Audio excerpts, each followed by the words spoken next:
மேகலை 20 வயது மதிக்கத்தக்க ஒரு கிராமத்து பெண். அவங்க வீடு சின்ன ஓட்டு வீடு, வெளியில திண்ணை வச்சு கட்டியிருந்தாங்க. வீட்டில் மொத்தம் 4 பேர் தான், அப்பா அம்மா சின்ன தம்பி மேகலை. அந்த நாள் இரவு சீக்கிரமே இருட்டுச்சு.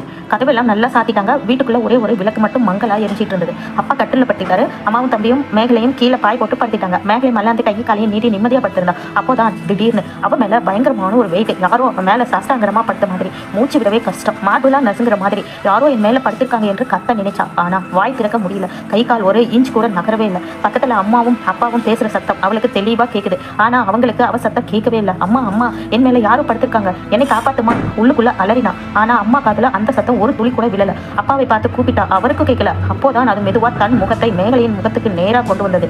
வெள்ளை கண்கள், உலர்ந்த முகம், வாயை விரிச்சுக்கிட்டு ஈன்னு பயங்கரமா சிரிச்சுக்கிட்டே இருந்தது. மேகலையின் கண்களில் இருந்து தண்ணி வழிந்தது. உடம்பு முழுக்க விறுவிறுப்பு. அந்த நேரம் தான் அம்மாவுக்கு சந்தேகம் வந்தது. மேகலை ஏதோ முனகுறா, கை கால்லாம் அசைக்கிறா அப்படின்னு சொல்லிட்டு மேகலைன்னு அவளை தட்டி எழுப்பினாங்க. திடுக்குன்னு மேகலை எழுந்து உட்கார்ந்தா. மூச்சு இழுத்து வியர்வையில் நனைஞ்சு பயத்துல நடுங்கிட்டு வீட்டையே சுத்தி பார்த்தா. அங்க அவள் பார்த்த முகம் எங்குமே இல்லை. விளக்கு எரிஞ்சுக்கிட்டு தான் இருந்தது. அப்பா அம்மா தம்பி எல்லோரும் அங்கதான் இருந்தாங்க. கனவா இல்லை உண்மையா என்று புரியாம மேகலை அம்மாவை குழப்பத்தோடு பார்த்தா. அம்மா எதுவும் தெரியாத மாதிரி அவள் தலையை தடவி, பயப்படாதம்மா, வெறும் கனவுதான்னு சொன்னாங்க.